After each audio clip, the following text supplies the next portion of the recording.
So here we are on Moonham New Italy Road.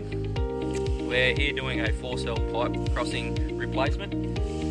The reason we're replacing it is because 2 cells had collapsed, and we're taking this opportunity to replace the whole structure and widen the road at the same time. This is a pretty heavy water course through here, so to replace it is a lot more beneficial than just doing a band-aid patch. This area is relying on water to drain off as quick as possible, so we don't have residents trapped in properties during flood times. What we've done so far, we've established a dam walls on both sides of our job site. That's just to stop water flowing through our job site. We've put a sump over on the far side so we can pump the water out and over our dam walls.